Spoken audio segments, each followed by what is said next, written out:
Roedd Streic 84 yn hir a phoenus.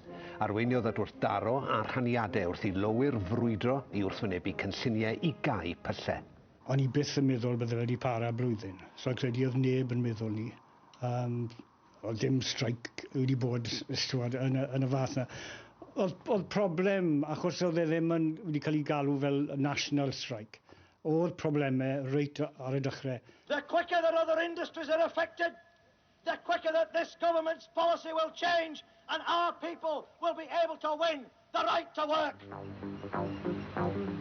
Undeb y Glowyr, yr NUM, oedd ar flaen y gad yn y frwydr i achub swyddi a chymunedau. O'n i wedi cael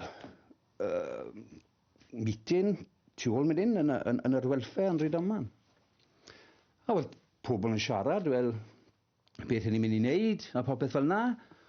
O'n i wedi cael y fot amdano fe, a wedes i, beth mae pawb yn meddwl? Wel, os mae un yn mas, mae rhaid i ni gyd yn mynd mas. Roedd yr heddlu wedi paratoi ar gyfer unrhyw wrthdaro. Fel rhan o gynllun y Llywodraeth Doriaidd a'r Prif Weinidog Margaret Thatcher, roedd yna hefyd stoc enfawr o lo wrth gefn yn y gorsafoedd pŵer. The violence and intimidation we have seen should never have happened. It is the work of extremists. It is the enemy within. O fewn dim dath hi'n amlwg bod hon yn mynd i fod yn frwydr hir i lowyr mewn pyllau fel y cwm, lle roedd Kerry Thompson yn un o'r glowyr fi'n teithio i ymuno â llinellau piced. Cysgu mewn vans, cysgu mewn welfare halls, cael pryd o fwyd gyda'r OAPs. So roedd o'r OAPs yn cael cinio yn y welfare hall yna. Ac roedd all y pickets gyda nhw, 70au, 80au, 90au.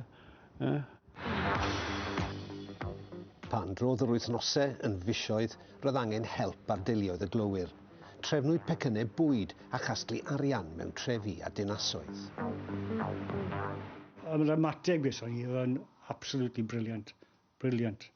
Gyson ni, o'n i'n licensed holder ar Brixton Market, so stall dyn ni fyna.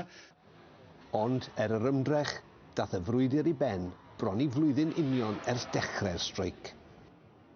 Fi'n credu yn yr ysgolion, sdim lot o nhw nawr yn siarad beth oedd yr ardal hyn wedi cael ei tyfu mas o. Na le oedd yr Amman Valley wedi ddod. Glo. Gorymdeithio nôl i'r pyllau nath y glowyr, ond yn gwybod iddyn nhw adael i hôl ar hanes diwydiannol Cymru.